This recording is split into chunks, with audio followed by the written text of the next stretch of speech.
ابھی ایک مولوی صاحب کا بیان آیا، انہوں نے کوئی غلط مسئلہ بتایا کہ قسطوں کا کاروبار اسلام میں حرام ہے، تو کسی نے پیچھے سے کان میں بتایا کہ ابن تیمیہ نے لکھا ہے کہ قسطوں کے کاروبار پہ تو اجماع ہے کہ قسطوں کے کاروبار میں قیمت میں اس کے تو جائز ہونے پر کیا ہے، اجماع۔ تو انہوں نے فرمایا قرآن و سنت کے خلاف اجماع معتبر نہیں۔ لطیفہ ہے، جتنا ہنسو اتنا کم۔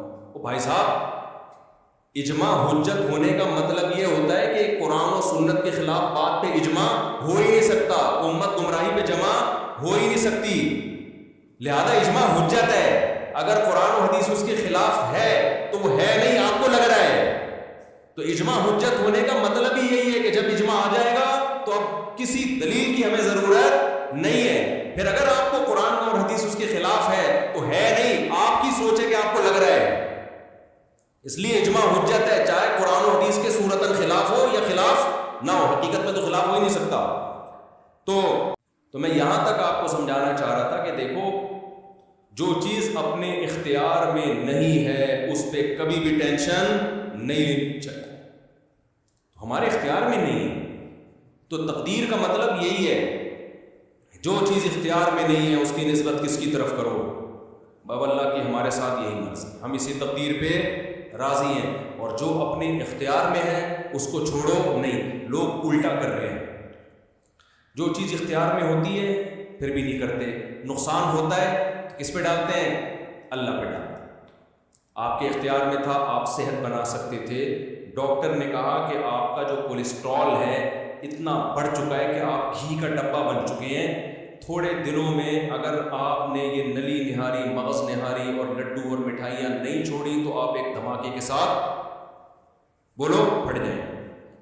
اب یہ آپ کے اختیار میں ہے نا اس کو کم کرنا، بولتے کیوں نہیں میرے بھائی، جاگنگ کرو، واکنگ کرو، کچھ کھانے پر کیا کرو، کنٹرول کرو، کوئی لڈو مڈو کم کرو، شوگر کے پیشنٹ بنتے جا رہے ہو آپ، لیکن آپ فوراً کیا کہتے ہو؟ اب موت کا ایک دن متعین، وہ فلانے کو ہم نے دیکھا ہے سب کچھ کھاتا ہے، بہنوں کی وراثت تک کھا گیا، پھر بھی 100 سال نکال کے گیا ہے۔ جو قدرت کی طرف سے بے روزگار نہیں ہے، اپنی سستی اور کاہلی کی وجہ سے بے روزگار، ایک نمبر کے سست، کچھ بھی نہیں کرتے سوائے رزق بڑھانے کے وظیفوں کے۔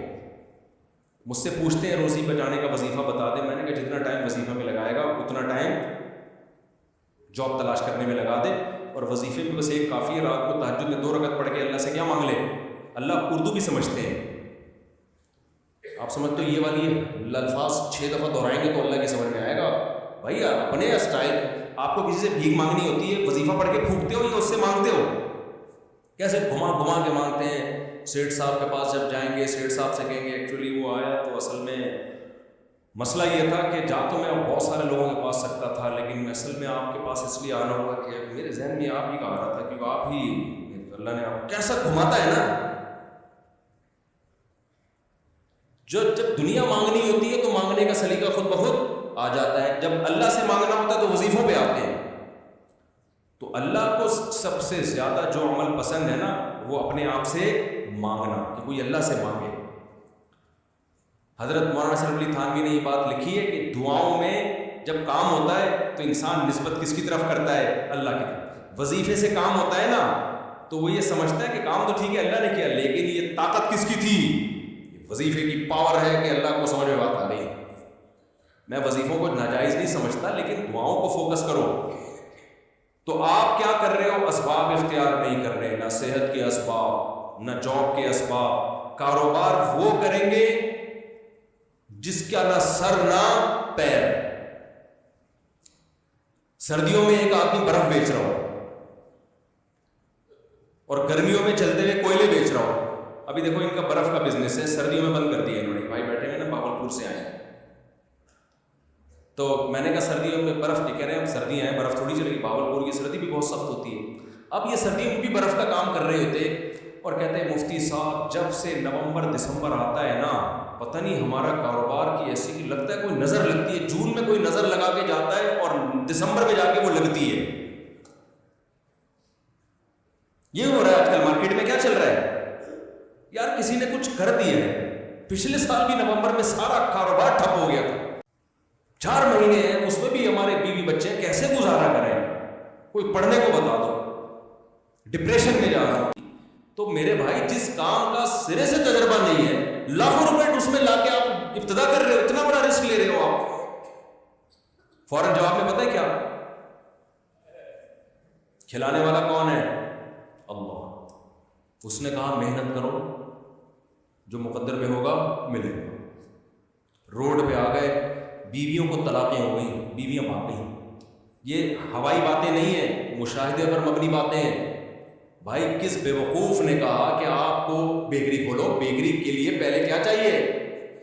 کسی بیکری والے کے پاس پہلے 2 سال جاب کرو، کتابوں سے نہیں کیک بنانے کے طریقے۔ وہ کیا کرتے پہلے تو یوٹیوب کا زیادہ دور نہیں تھا، کتابوں سے کیک ایسے، بسکٹ ایسے، فلانا ایسے، اور پھر ملازموں کے حوالے کر دیا۔ یہ تو حماقت در حماقت ہو گئی کہ نہیں ہو گئی؟ تو اس طرح کے ہمارے ہاں حرکتیں ہو رہی ہوتی ہیں، اور پھر نظر کس پہ رکھتے ہیں؟ اللہ پہ۔ آپ نبی صلی اللہ علیہ وسلم کی زندگی دیکھو، کیسے ہر چیز کے سوٹیبل اسباب اختیار کیے ہیں، کیسے اسباب۔ ہم پتہ ہے کیا کرتے ہیں؟ ایک بہت اہم بات، ہم نبی کی زندگی کی وہ سیرت دیکھتے ہیں، سیرت کا وہ پہلو دیکھتے ہیں جس کا معجزوں سے تعلق ہے۔ جس کا کس سے تعلق ہے؟ معجزہ۔ آسمان سے فرشتے، یہ کیا ہے؟ معجزہ۔